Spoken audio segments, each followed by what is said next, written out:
Hey there, friends and fellow nature journalers. I am Marley Pfeiffer, and this is the Nature Journal Show, where you tune in every week to get tips, tricks, and techniques to help you get more out of your nature journaling.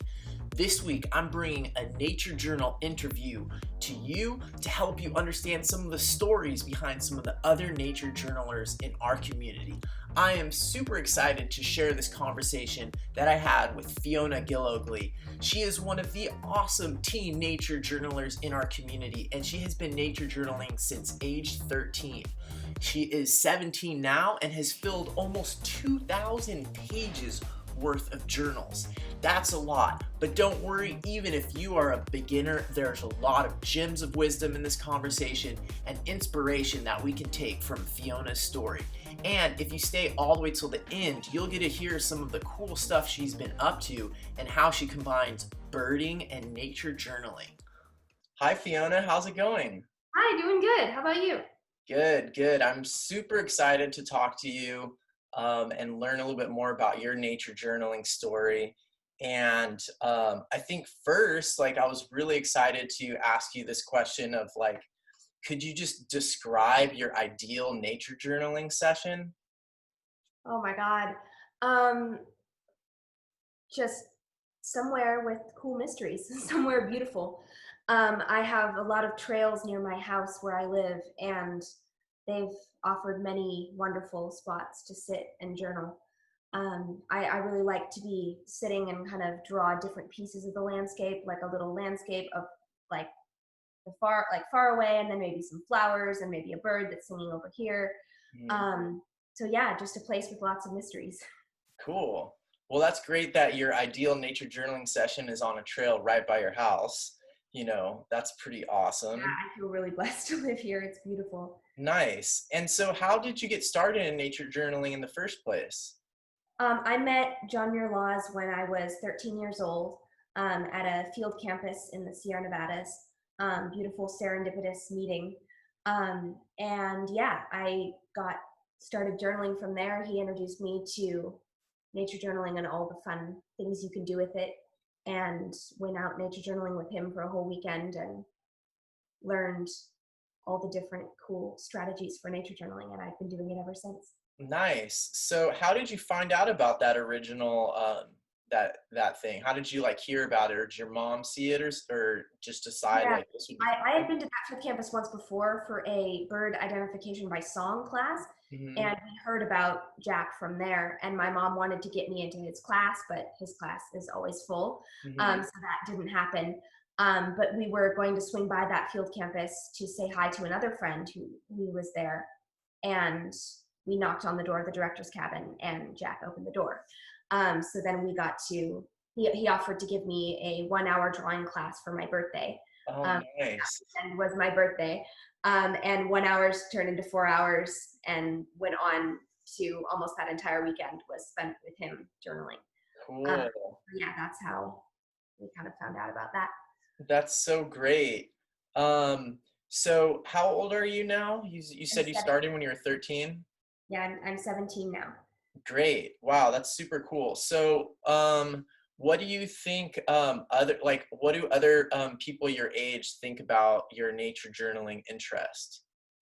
They think it's interesting. They think it's kind of Uh-huh. cool. I'm also into birds a lot, Hmm. and do a lot of bird watching, and they're also kind of into that too. Hmm. Yeah, they definitely know that that's something that I do and that I draw a lot of the birds that I see and stuff like that. So yeah, I don't have all that many friends who journal with me. Hmm. Um, but yeah, they definitely think it's cool. They definitely know that I journal. Nice. And what about your friends' parents? What do your friends' parents think about your nature journaling interest? They haven't really seen it necessarily. Oh, really? Okay. Yeah, they aren't really usually around to Yeah, see. got Yeah. it. What do you think is a misconception that most people have about nature journaling? That it has to be perfect. That Mm, it has to be some kind of piece of art, mhm, and that's definitely not the point. That the point is to wonder about nature and be amazed by nature and look at nature. It's not supposed to be something to share with other people. Hmm. So if you do feel good about a page and you want to share it with people, that's totally fine. But not your each page does not have to be something that you feel like you need to share with everyone. Mm-hmm. How do you think that affects people's ability to learn or start nature journaling? Yeah, I feel like there's a lot of people who are afraid to start because a lot of what they're seeing is the people sharing their pages that feel confident about sharing their Right. pages. So there's kind of a fine line of what people share, but then also they have things that they aren't comfortable sharing, but in a way that's what they need to share Mm-hmm. to convince these people who are afraid to start that they can start anywhere, you know? Mm-hmm. Yeah, well, that's really interesting that what you said. I'm just reflecting on what you said, that um, the what people don't share is what they actually need to share. Right. So are you saying like the pages that they don't feel as confident about, or that have like like problems or aren't Right. perfect? Yeah, because I think right now the Nature Journal Club on Facebook is like the biggest place where the, the nature journaling community comes together, and I think there's over 14,000 people on there now, and it seems that probably 1,000 or probably like 500 or less are the ones that post, Right. and a lot of the other people aren't maybe confident to post. So what kind of advice would you give to someone who doesn't feel confident yet? Just to have fun and go out and find something that interests them and draw it and geek out about it and ask some questions and write some observations. And it's mainly about having fun, that it's not about the beautiful page. And if you share that story on the Nature Journal Club page, of post this page and say, I'm not that great at drawing yet, Mhm. but I had a lot of fun with this page, and here's the story of how I found this particular leaf, and it had this little mark on it, and I was wondering what that was, and then I noticed these little caterpillars on the tree, and like, tell us the story, Right. and why it was fun for you. So I think that would be an interesting way to start Hmm. posting on that page. That's really cool. And do you think that's something that's age related? Like, do you think that you know, there's a connection between someone's age and their like confidence or or um like courage around sharing something that they don't feel like good at? Yeah, I think so. Um, I think probably the younger you are, the more confident you are sharing your work. Um, but I think everyone should just face their fears and be a little more brave and share what they had fun doing. Cool. Wow, that's a really great focus.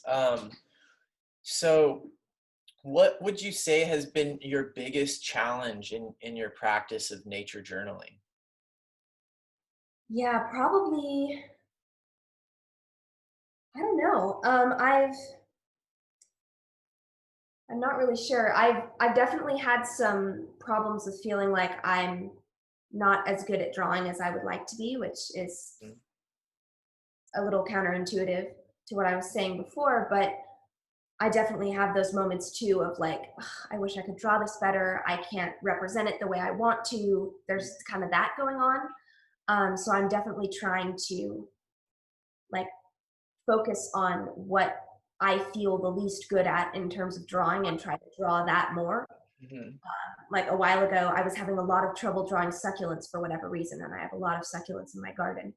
So I thought, I'm going to go out and draw 7 succulents and see what just see what happens, Mhm. just to try to get better at that. So there's definitely some things drawing wise that I would like to be better at, and I'm trying to draw them more to try to get better at them. Hmm.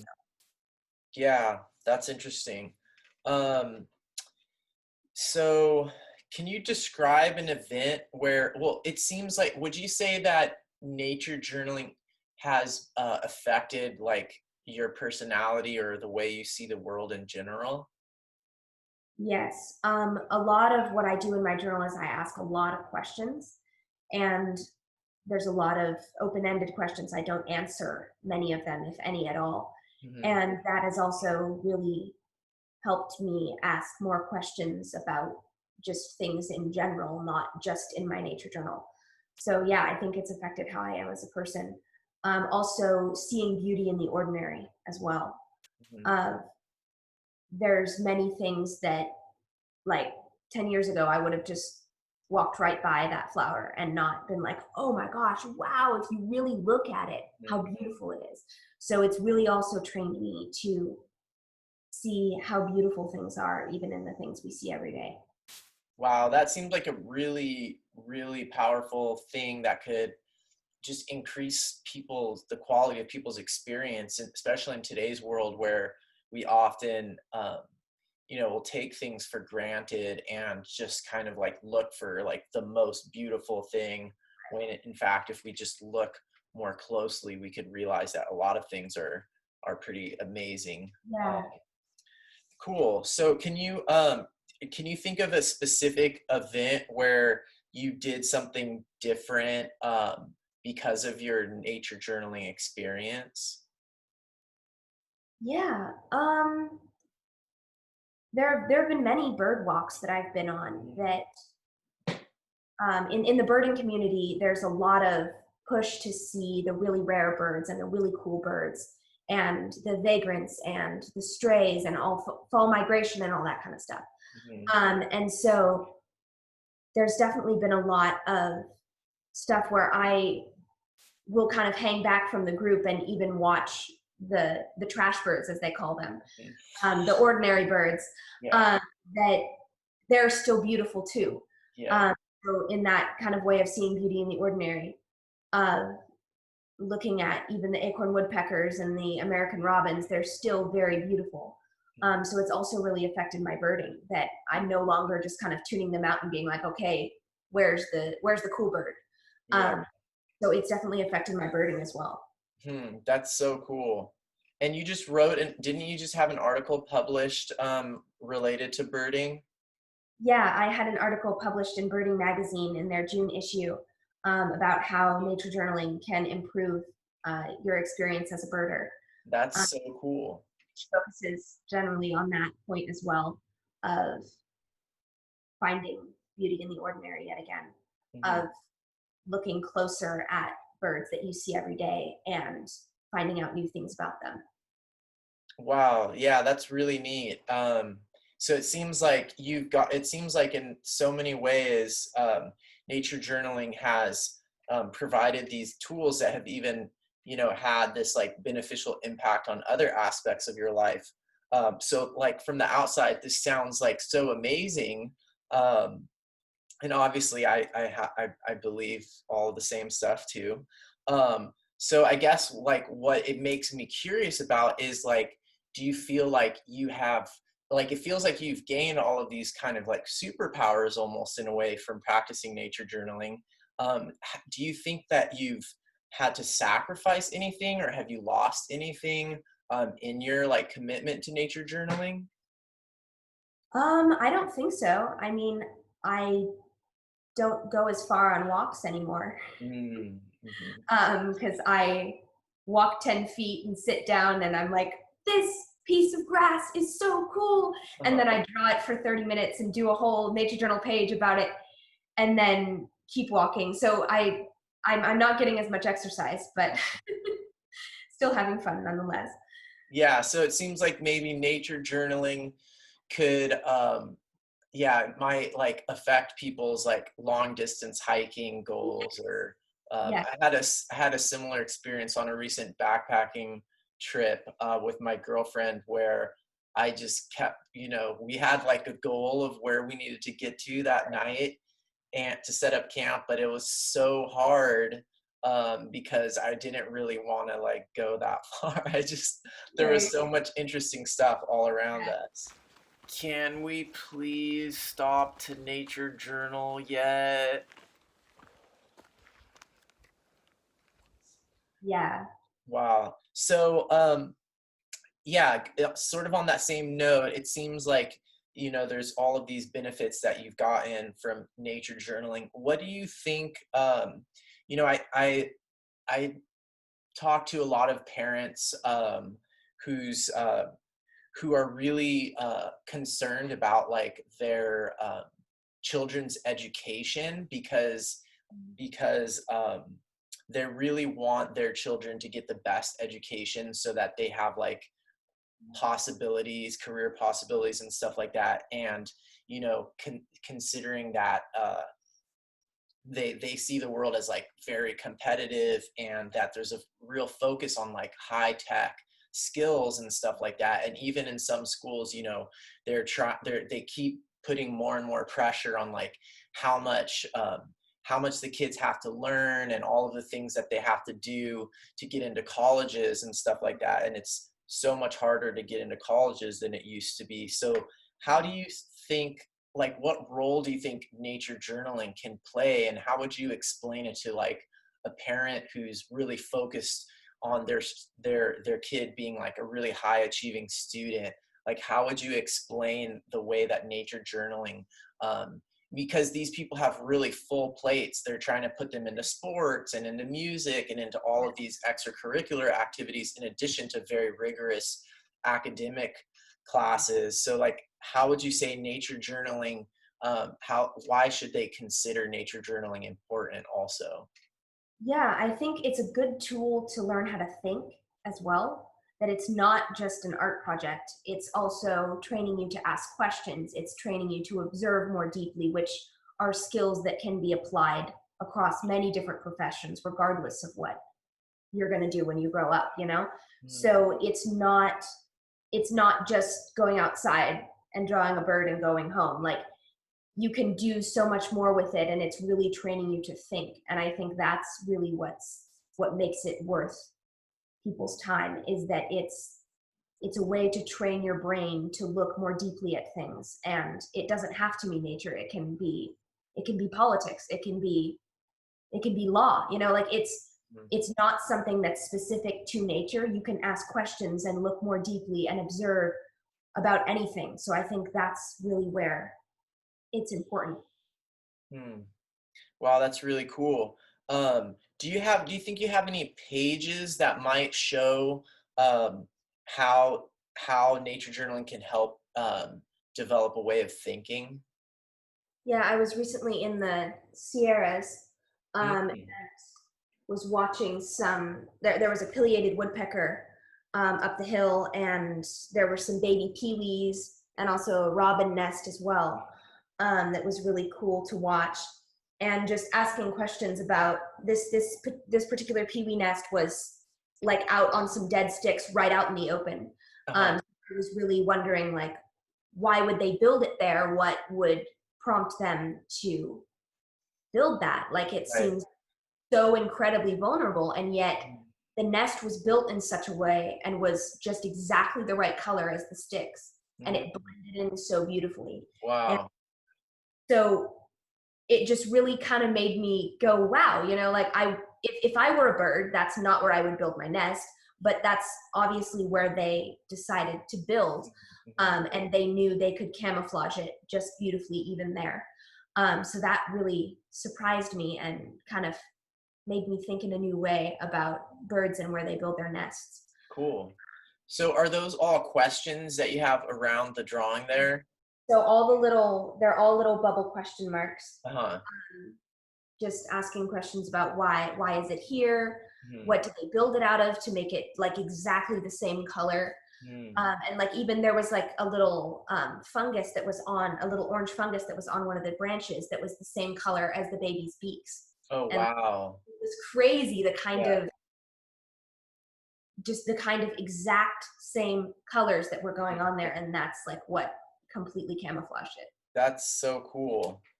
Okay, wow, that's really neat. I love your answer to the question about the role that nature journaling can play in today's world, which is it seems like it comes up a lot in my Mhm. experience. All right, are you ready for the lightning round? Sure. Okay, so just answer the questions as fast as possible. Okay. Um, all right, what is your dream nature journal location? Anywhere where there's mysteries and beauty. Okay. What is your favorite sketchbook? This sketchbook made by John Muir Laws. They're eventually going to come out with a new one in a couple of months. Heyday's going to start printing it again. Cool. If you were stuck on a deserted tropical island with only 5 nature journaling supplies, what would you take? Oh no! My journal, my non-photo blue pencil, my mechanical pencil, um, probably like 2 brush pens, Two, um, two just brush for pens? color, or maybe 3 just to have primary colors like pink, blue, yellow. Okay, Uh, wait. So your sketchbook, your non-photo blue pencil, mechanical pencil, 1 water brush? what maybe yeah, 1 water brush in my palette. Okay, great. Good job. Okay. Would you rather nature journal plants or animals? Ooh, probably animals. Okay. If you could have a magical nature journal art supply or tool, what would it do? Oh my God. Be able to measure things without me having to go up and measure them like the heights of trees Ooh, or nice. Nice birds. job. Lightning round successful. Okay, that was awesome. So going from magical tools to regular tools, what do you think is the most powerful, like thinking tool that the nature journaling perspective has to offer regular people? Um, Probably asking questions. Mm, And why?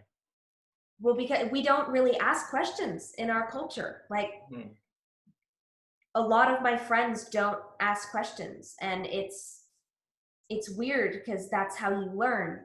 And so there's this kind of thing of you don't ask questions because you don't want to look dumb, you want to look like you know the answers, but at some point you're genuinely curious about it and you really want to know, and then if you feel like you're going to look stupid, then you're not going to ask, and then you're not going to learn. So I think asking questions in the safety of your nature journal, where you're not going to look stupid because you don't even have to show it to anyone, it's just you're just writing them down and it's just for yourself, you can build more confidence asking those questions and then be able to ask questions and learn in the real world. wow, that's really cool. So where do you think all of those questions, unasked questions, go in people who don't actually let them out? I don't know, probably just kind of into the void. Yeah. I don't really know. I mean, I know how it feels to be in that classroom and want to ask a question, but also not want to look stupid and kind of Right. in this weird thing, and then just kind of let it go and be like, okay, well, whatever, I'm just not going to ask it, or be confident enough to say, no, I am curious about this and I didn't understand this. And can you explain this again? Um, yeah, so Hmm. How do you think the teachers feel with, like, have you had any experiences where people were just like, told you to stop asking questions or something? no, not really. Oh, okay. Yeah, I mean, if anything, I mean, it seems like the teachers are happy to be asked questions. They want to tell you what they know. So I've just started asking questions more, trying to ask questions more. Great. Cool. That's so good. What would you give sort of as motivation for other nature journalers? Like, what would be your number one like tip or piece of advice? To start drawing and keep drawing and not let the blank page scare you. Just if it's scaring you, draw something on it. Even if it's bad, it will break up the blank space and you won't be as scared to keep filling it out. So just if you're scared of it, just start drawing it. Great. That's super helpful. All right. So my last question is, how do you think nature journaling can make the world a better place? If you think it can. Yeah, I think it by observing nature so deeply, you start to have a certain appreciation for it. And once you have an appreciation for it, you can't let other people destroy it. So I think that's a really key part of it, is that you start falling in love with the world and you start falling in love with nature. And then when there's all these treaties and all these things that are being disregarded, you're like, wait, that's gonna harm this bird that I loved so much and I drew and I asked questions about, and I have this relationship with that bird now. Mhm. And I don't want to let that happen. I don't want that bird to be compromised, or those forests or whatever. It really helps people fall in love with the world and want to protect it. And I Mm, think that is really helpful, especially in this day and age of wanting to protect this world because it is our life. mm. Wow, that's awesome. Thank you so much, Fiona. This has been really inspiring talking to you. That's so much fun. Thank you. Yeah, I'm sure people are going to get a lot of value out of this. So thanks so much for your time. And if people want to like see your article or learn more about what you're doing, is there a place that they could go check and find out more? Yeah, I have a website, fionasongbird.com, and that has my nature journal pages and my article that I wrote for Birding Magazine and just more stuff about me if you're interested. So, all Great. Thank you so much. And I'll put that in the link down below. right, awesome. Thank you. Cool. I hope you enjoyed that conversation as much as I did. And if you can't wait all the way until next week for the next episode of the show, check out these videos here.